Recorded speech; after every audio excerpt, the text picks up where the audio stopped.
story be like he'd be sleeping with Mick Jagger of Rolling Stone. And last week I'd be looking at the Rolling Stone song When the Whip Come Down, and it'd all be about a gay thing. And I'd be like, I'd think a Rolling Stone be straight guy.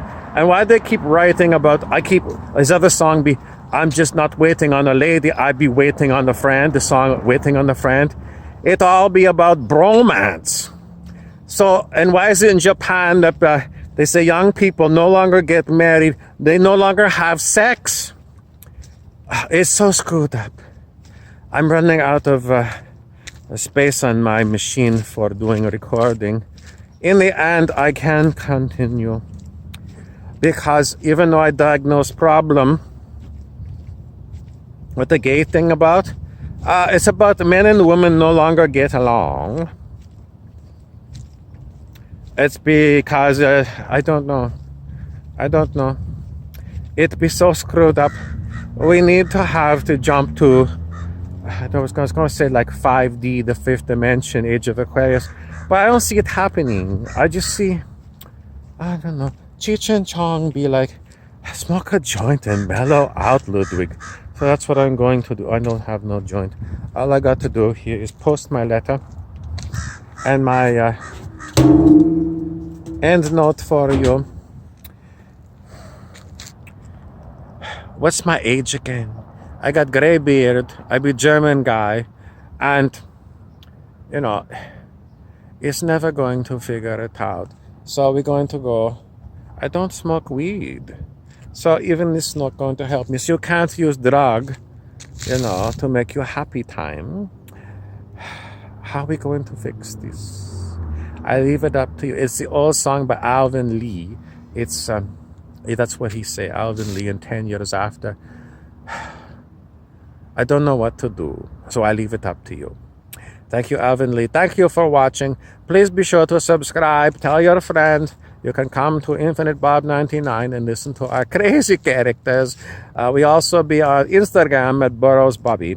So Infinite Bob 99 YouTube and Burrows Bobby on Instagram. Thank you. And hold on a second. Hold on. Okay, well, Ludwig has taken a break, and I'm going to bring you back. This is North American native wisdom.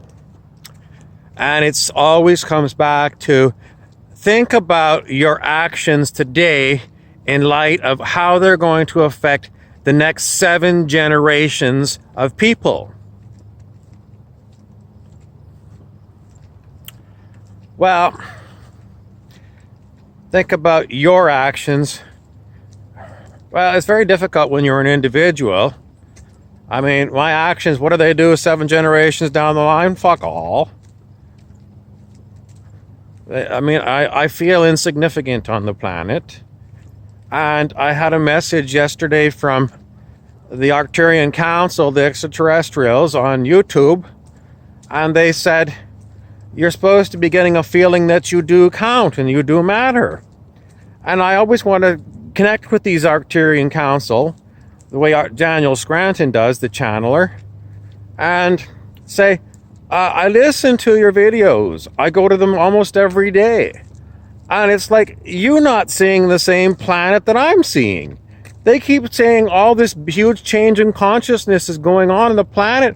I walk around and it's the same old planet that's always been. So I don't know. It's like, but this is like supposed to be some observer observing the planet from an extraterrestrial's perspective. And I'm saying, no.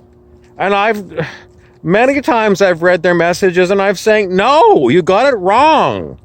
You've got it wrong, and anyways, what else did I want to tell you? So 7 generations down, I can't even think about what's going to happen next year. Because, what are my actions doing 7 generations down the line? I don't know. Is YouTube still going to be there and people going to still be watching this video? Wondering what's going on 7 generations ago? Well, if you're watching this, 7 generations, let's say, 150 years from now, 200 years from now, and you're watching me, I'm going to tell you, whatever situation you are in, I have nothing to do with it. 7 generations down the line, because I have no influence on this planet whatsoever. Zilch.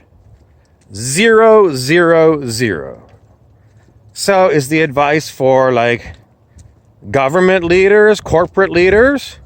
It's supposed to be for the captains of industry, environmentalists. I mean, it's great wisdom, Mr. But I can't use it.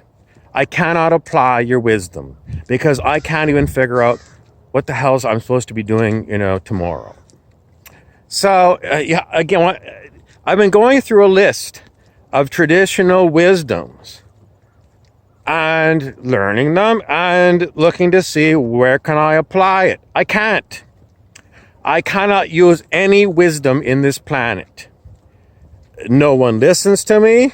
If they listen to me, they gaslight me. In other words, they say, whatever you're saying, you're worthless, and whatever you're saying, it's useless, and go away from me. People are toxic. They're giving me the finger all the time. There's too many people in the cities because everywhere I go, I just want to have some peace and quiet. And I can't. It's like maddening.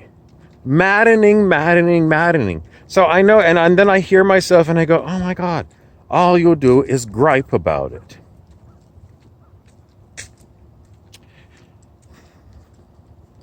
Does this sound like you, 7 generations, 150 years from now? Is all you do is you gripe about it? Well, I'm not going to go about having gratitude because that's what people always say. You should, do gratitude. Okay, well, I've got fresh air. I can access water. I rely a lot on my family to support me. I'm mostly, I don't appear sick, but physically I'm sick. Okay, just so you know, I'm sick so that I can't work. And the work that I was doing wouldn't pay for me to even live in my city on my own. And I had a full-time job, very, very hard labor job. And with that amount of money, I couldn't live on my own. So, and then I always get told by people, it's your fault. It's your fault. And I look at them and I want to punch them in the nose. And, it's because you're so rude. You're so rude. I explain the situation. They say, well, this is just the circumstances of our planet, and you're going to have to suck it up, Buttercup.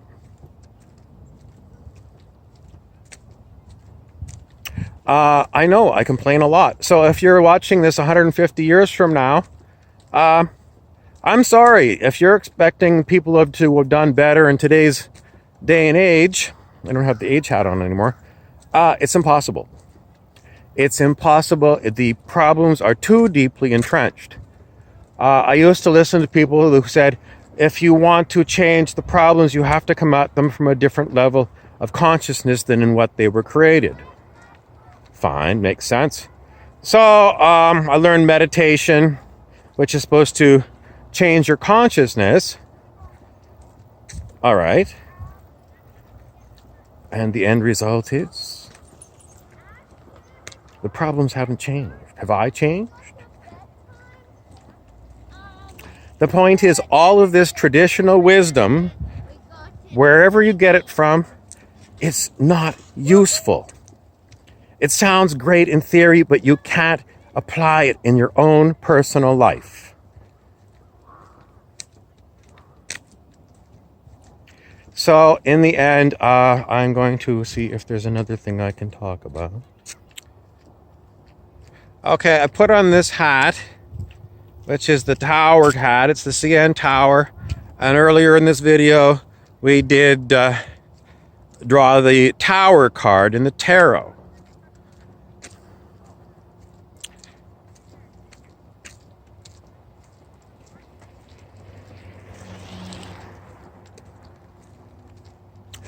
And it's not helpful. It's not useful. Um,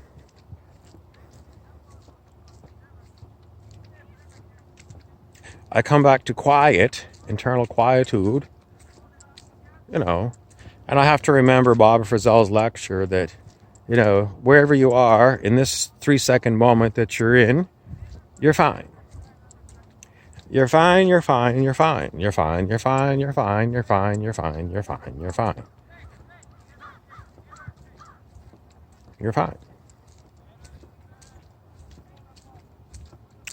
And it's only when I'm experiencing intense pain in my body, and I do a lot. Then I was thinking it was the pain body that the Eckhart Tolle talks about. The pain body, and you've got to have presence to dissolve the pain body.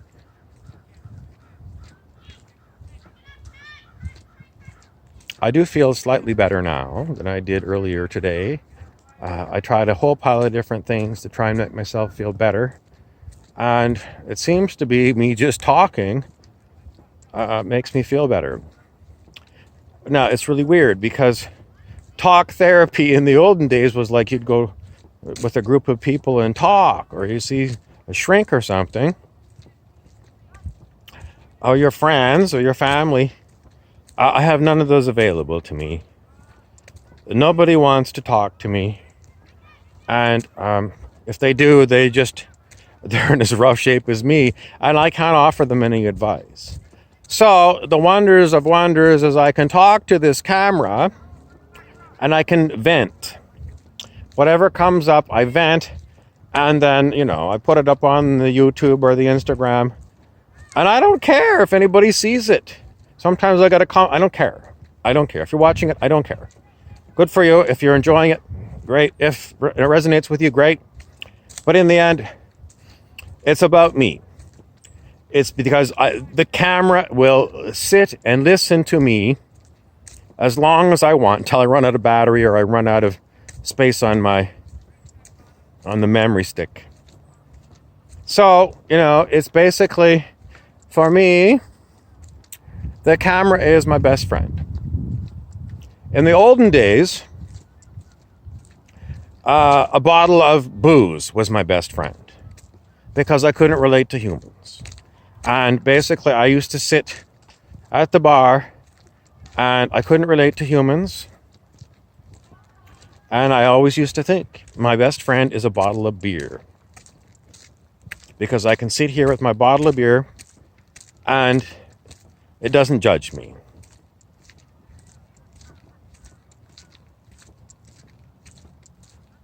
That's why I feel like I can't relate to humans, because anytime I want to open up to them, they judge me. Or I saw this with my friend yesterday. Yesterday, my friend was having a very, very hard day. He was having a super hard day.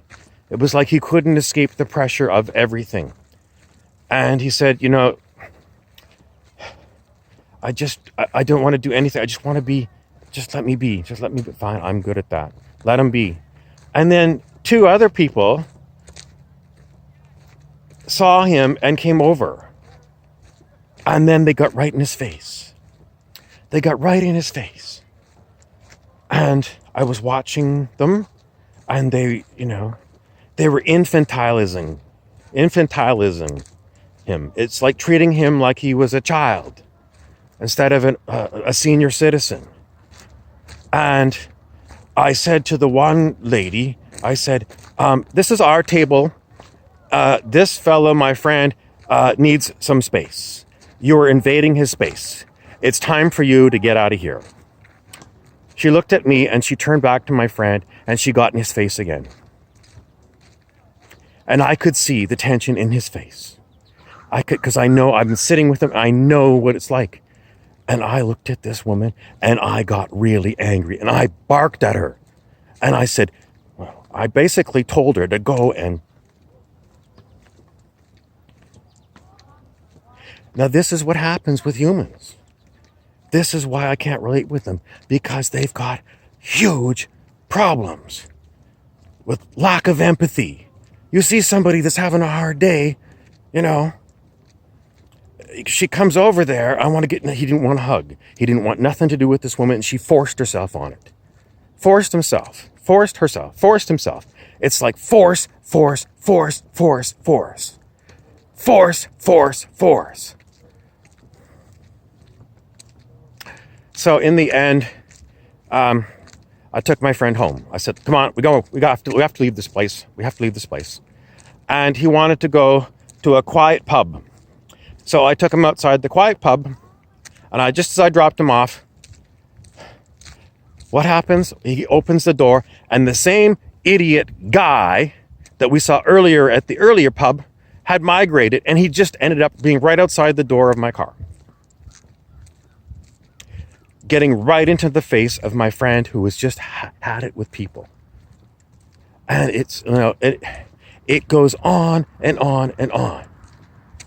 Is it your vibration that brings this all together? No, it isn't. If you believe it's your vibration, then, and you want to leave me a comment, don't bother. Don't bother. That is a bullshit thing. It is so much bullshit. It is bullshit, bullshit, bullshit, bullshit, bullshit. And I don't want to hear about it. If you're going to say something that's your vibe, screw off. Screw off, because I've lived with all this kind of new age mumbo jumbo long enough to live it, try it, fake it till you make it, and it's bullshit. So go away. And if you put the comment there, I'm going to tell you, whatever I'm going to tell you, I'm going to tell you. Now, what else can I tell you? So why is it that by synchronicity and serendipity, when I drop my friend off, the same idiot that he saw earlier is right outside the door of my car? The first thing that he sees. I see weird things like this too. I went for a walk the other day and I saw a blue Mustang, and it had a decal on it. So I knew it was the individual car. And then I went for something to eat at a restaurant a day later, and the same car was parked outside the restaurant. And I'm trying to figure it out. What is the universe trying to tell me about this car? Why is you're throwing it? Of all the cars in town, I see the same car 2 times in 2 different places. Just a coincidence? It doesn't mean nothing. My friend gets out of the car, and the same idiot that we saw at the other place that's just like constantly looking at you and saying, give me some money, buy me a beer. Do you want to buy some stuff that I stole from the store? Same guy right there. It is something really hinky going on the planet right now. It is hinky. It is something really, when I say hinky, it means it is unnatural what is going on right now. It is unnatural. And if I was going to put earlier today, I was calling it the pain body, which is Eckhart Tolle talking about the pain in the collective consciousness of humanity that is built up over the centuries, over the thousands of years, and it seems to be surfacing. It gives people horrible, horrible feelings. It makes them feel crazy, this pain body. You can go and listen to Eckhart Tolle, and I talked about it before. The book is The Power of Now, but it doesn't help you. Because why is it that the pain body is going to bring all these weird things to your attention? What is it all about? And when is it going to stop? When is it going to stop? I can't figure it out. I cannot figure it out. I cannot figure it out. So, the last bit that I've got is I always come back to the one Osho